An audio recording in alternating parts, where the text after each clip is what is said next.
Hej og velkommen til Battleton, Danmarks nye catchersport. En hybridsport, hvor vi sammensætter 3 sportsgrene: badminton, paddeltennis og bordtennis. Og som I kan se her på banen bag mig, så har vi unge mennesker, såvel som ældre, der spiller den her sportsgren.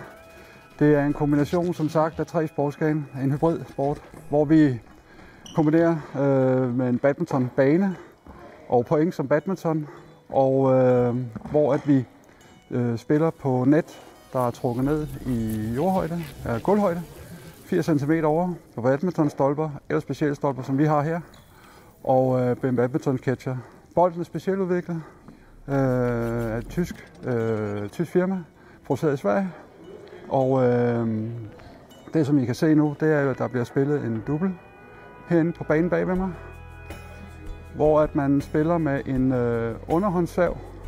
Enten så slår man bolden i gulvet og server, eller også så server man med bolden i luften. Og så spiller man på en totalt bred bane, badmintonbane, som man kender fra et double. Og pointene er som sagt, som i badminton. Der hvor vi har paddle, det er jo det til dels, at det er en bold, og ikke en fjerdebold, vi spiller med. Og bordtennis, det er i double regi, hvor at man skiftes til at modtage. Ja, jeg vil så vise jer, at vi server. Vi står bag baglinjen. Det er både single og double. Og enten så slår man bolden i jorden og server, eller så kan man gøre, som jeg gør, tage den i luften og diagonalt til modstanderen. Pointene, der spiller man bedst for nogen af 5 sæt til 21. Og for andre, så er det 3 sæt til 21. Og så som sagt, intensiteten i det er stor. Et sæt kan i gennemsnit godt agere 1 kilometers skridt i benene. Så det er ikke fordi, at det ikke er en sport, man ikke får rørt sig til. Og da sporten på alle måder er en begyndervenlig sport, så kan alle starte, ung som gammel. Og som sagt, vi har 2 unge mennesker herinde bagved, som spiller. Så sportsgrenen, den er fra alle aldersgrupper. Det er det gode ved det.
Kunne du tænke dig at høre mere om vores nye hybridsport, Battleton, så kom ind og kig på vores hjemmeside, www.battleton.dk.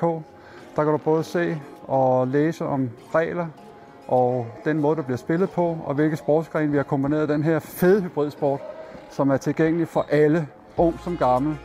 Og vi slutter af med at se de unge håb bag os. Kan I have en god aften og en god dag.